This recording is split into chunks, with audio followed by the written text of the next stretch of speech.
Fala pessoal, tudo certo? Nada resolvido? Se sim, hoje a gente vai resolver. Felipe Gomes na área para mais um vídeo técnico aqui no canal da Politerno, tá? Se você ainda não é inscrito, se inscreva, compartilhe, comente, divulgue com seus amigos para ajudar ainda mais no crescimento do canal. Vem comigo! Pessoal, hoje o assunto vai ser capacitores de partida, conceitos e dimensionamento, tá? A gente vai falar um pouco sobre o conceito, uma coisa mais trivial, e vai fazer uma simulação de um dimensionamento para um compressor de refrigeração, tá bom? Então, a primeira pergunta é: o que são capacitores? Os capacitores são dispositivos elétricos responsáveis por armazenar determinada quantidade de carga elétrica presente em um circuito elétrico. A sua unidade de medida é expressa em Faraday. Aqui eu trouxe para vocês os três mais usuais, tá? Mas na área de refrigeração, para os compressores, a gente encontra mais o microfarad, tá? É o mais usual. E aqui ao lado temos a simbologia do capacitor, também mais utilizados. Temos o não polarizado e temos o polarizado. E sua construção física. Temos aqui as duas imagens, tá? De um capacitor duplo, capacitor simples. E aqui ao lado, ó, um capacitor mostrando seus terminais de conexão, o material dielétrico, coisa que a gente vai falar um pouco mais na frente, placa metálica, alumínio e isolação plástica. Então, Felipe, para que servem os capacitores? O capacitor de partida serve para dar um impulso inicial ao motor. Então, imagine lá, o motor está na sua inércia, precisando de uma ajudinha, então é aí que entra o capacitor, para dar aquele empurrãozinho para o motor entrar em funcionamento, tá bom? Ele armazena energia elétrica temporariamente. Ele libera essa energia de forma rápida na partida. Ele ajuda o motor a vencer a inércia inicial, permite que o motor inicie o seu funcionamento, tá bom? Então aqui temos o esquema de ligação, muito básico, tá bom? Mostrando o capacitor ligado o compressor. Aqui, se você observar direitinho, temos o capacitor do compressor e o capacitor do ventilador, mas eu quero que vocês foquem hoje mais no compressor, no capacitor do compressor, tá bom? É a mesma função, funciona do mesmo jeito, tá bom? Então aqui ele está ligado, ó, ao compressor, aos bornes do compressor. E aqui é um desenho mais de ilustração, mostrando onde o capacitor ele é ligado nas borneiras do compressor, tá bom?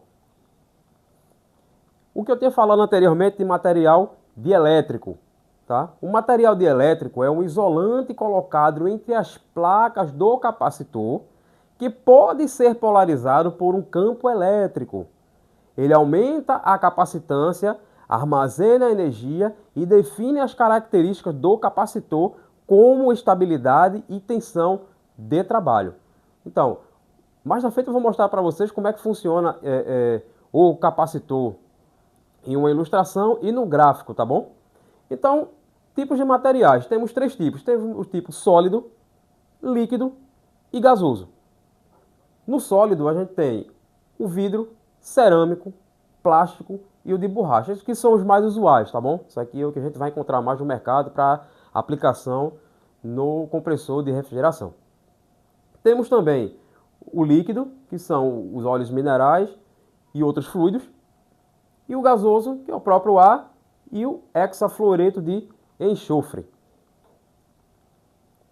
Então, ó, como eu havia falado, a funcionalidade do material dielétrico, a funcionalidade, na verdade, do capacitor. Tá?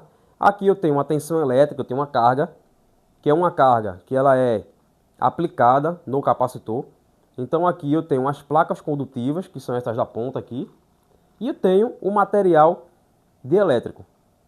Certo? Então, no momento que eu aplico energia elétrica no capacitor, eu tenho trocas de elétrons por placas entre o material dielétrico, tá bom? E uma coisa muito importante é esse gráfico de frequência versus o tempo, tá bom? Aqui eu estou levando em consideração, pessoal, a corrente alternada, tá bom?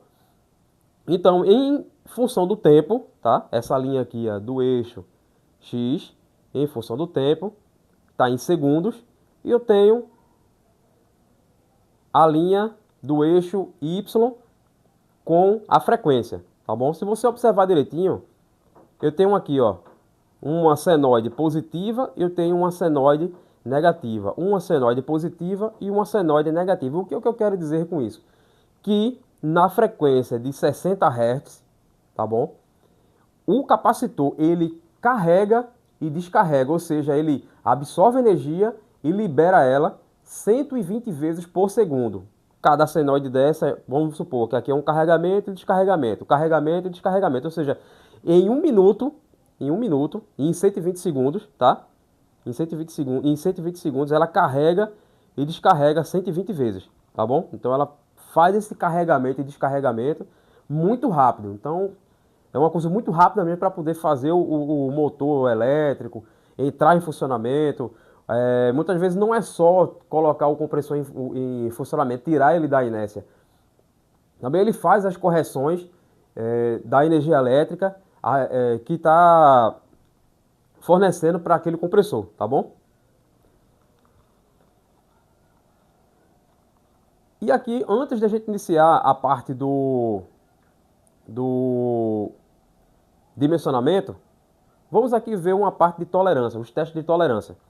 Então a gente sabe que no capacitor, tá, temos as identificações. Eu tenho aqui duas identificações, eu tenho 40 microfarads e tenho 2,5 microfarads.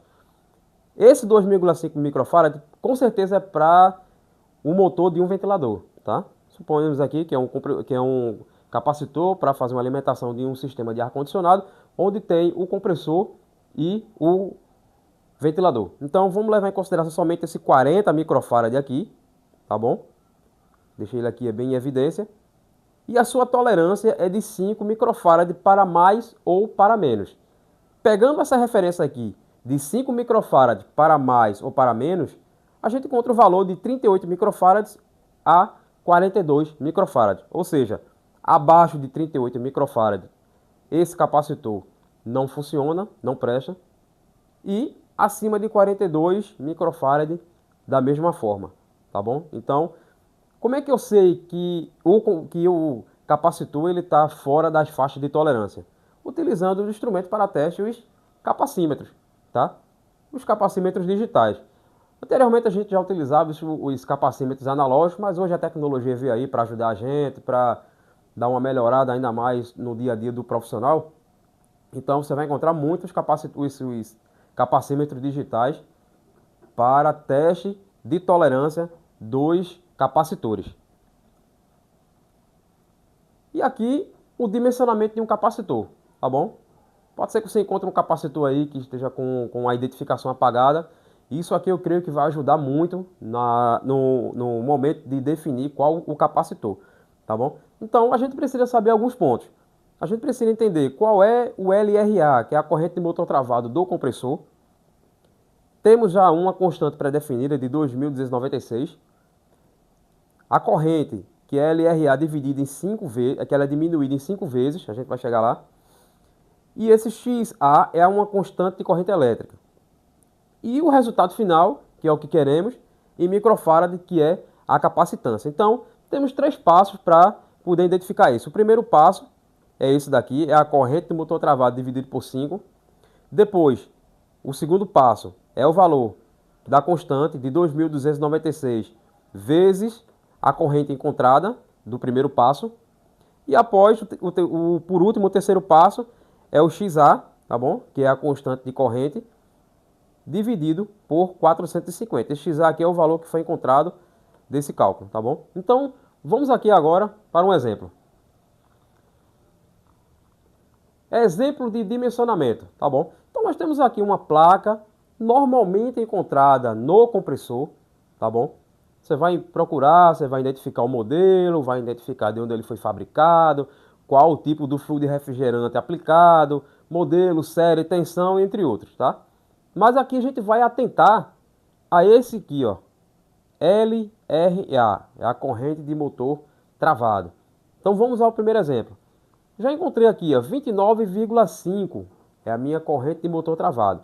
Primeiro passo aplicado, pego 29,5, divido por 5, que é a fórmula. Então eu já encontrei 5,9 amperes. Guarda aí, vai precisar. Segundo passo, constante de 2.296 vezes a corrente encontrada do primeiro passo acima. Fazendo a multiplicação, encontramos aqui 13.546,54 amperes. E no último passo, que é o terceiro passo, é o valor encontrado de 13.546,54 dividido por 450. Então, você encontrou aproximadamente 30 microfarads para esse compressor. Então, recomenda-se que coloque uma tolerância. Se for procurar esse capacitor no mercado, procura lá um capacitor de 30 microfarad, uma tolerância aí de mais ou menos 5%, tá? Para poder estar colocando no compressor, ligando ele normalmente e colocando o equipamento em funcionamento. Então, pessoal, esse daqui é o vídeo de hoje. Espero que vocês tenham gostado, que isso contribua bastante para o conhecimento de vocês, que vocês disseminem esse conhecimento, curtam, compartilhem, divulguem ainda mais para o crescimento desse canal. E espere mais, que vem vídeo por aí. Até a próxima. Tchau, tchau.